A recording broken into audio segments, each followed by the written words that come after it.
Hello guys at welcome back sa aking YouTube channel. For today's video ay share ko sa inyo kung paano gumawa ng virtual pag-ibig account. Sa ating browser ay i-search natin ang virtual pag-ibig. Tap natin itong nasa pinakaunahan, itong pag-ibig online services. Dito tap natin yung small box sa data privacy at itap natin yung proceed sa ibaba. Para po ito sa mga pag-ibig member na gagawa tayo ng virtual account, tap natin yung create account. Tapos tap natin yung continue. Dito po ay merong tatlong categories. Meron pong apply via your loyalty card plus kung meron kayo nyan. Meron namang activate your account online sa mga members na po ito at meron pong OFWs. So dito lang po ako sa activate your account online. Tap natin yung click here. Okay, so dito makikita nyo may magpa-pop up yung mga kailangan nyong ihanda bago kayo gumawa ng online account. So kailangan meron kayong pag-ibig MID number. Meron po dapat kayong active mobile number para makareceive ng message na activate na ang inyong account. Kailangan nyo rin po ng active email address para makareceive ng message galing sa kanila. At kailangan nyo rin po ng photo ng dalawang valid identification card nyo. Makikita nyo naman po dito yung mga list ng valid IDs na pwede nyong gamitin. At last po ay kailangan nyo ng selfie photo hawak yung mga valid IDs na in-upload ninyo. Pag okay na po ang lahat ay tap na natin yung proceed.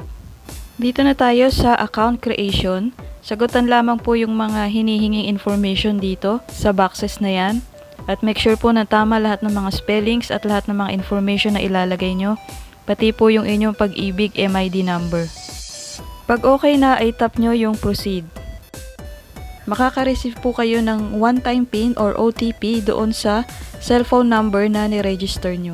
Tap na natin yung okay.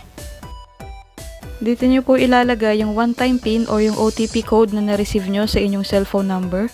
Pagkalagay nyo po, itap nyo yung proceed.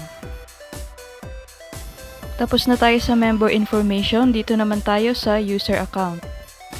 Dito lagay nyo po yung inyong active email address, make sure po na nabubuksan ninyo para ma-receive nyo yung kanilang account activation notification. Pag okay na kayo sa inyong email address, dito naman tayo sa security question for password retrieval.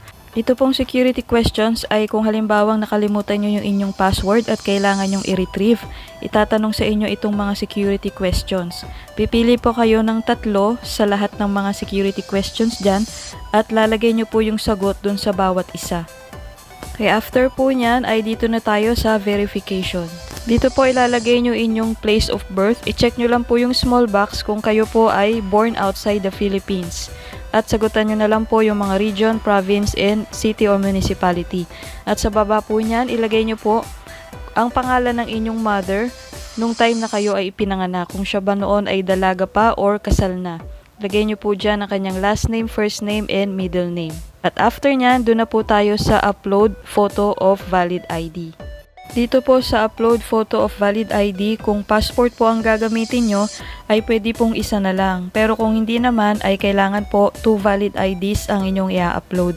Kailangan po malinaw at makikita yung mga nakasulat dun sa inyong ID. Kung di nyo po nakita yung mga list of valid IDs dun sa homepage, pwede nyo pong itap itong letter blue na ito na here at makikita nyo dyan yung mga listahan ng mga pwede nating i-upload na valid IDs. So ngayon mag-proceed na po tayo sa pag-upload ng ating IDs.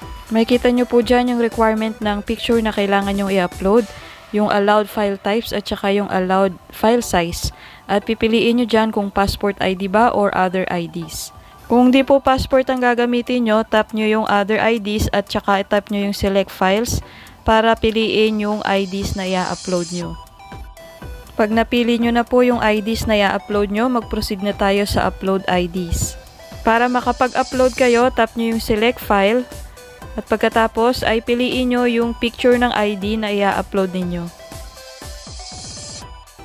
Makikita nyo po merong green dots, ibig sabihin po nyan ay uploaded na yung picture. Pero pag hindi pa ay kulay red po yun. So ganun din po yung gagawin nyo dun sa isang ID. Tap nyo lang yung select file, piliin nyo kung anong picture ng ID yung i-upload ninyo. Dapat po nakakulay green na siya para ibig sabihin nun uploaded na yung inyong picture. At dito po ID lang po yung pipicturean nyo at saka i-upload nyo. Mamaya pa po yung selfie na may hawak kayong ID. Kailangan po kulay green na yung dots dito sa gilid. Ibig sabihin, uploaded na po yung picture. Kailangan po tama yung file types at saka yung file size. Makikita nyo naman po dito sa may itaas, yung allowed file types niya at saka allowed file size. Kasi pag mali po, matagal siya mag-upload, uulit-ulitin nyo pa. Pero kung tama po siya ay mabilis lang.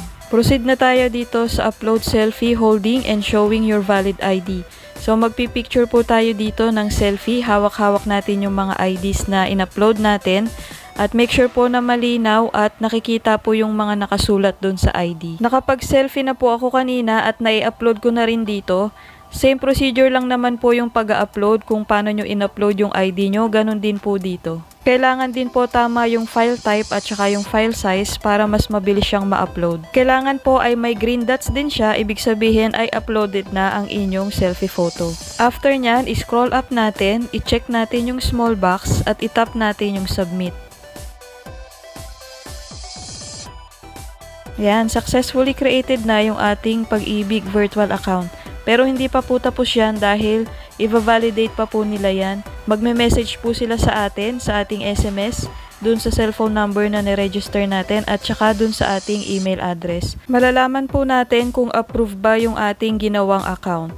So hanggang dito na lang po ang aking video. Maraming salamat sa panonood. Sana'y nakatulong ito sa inyo.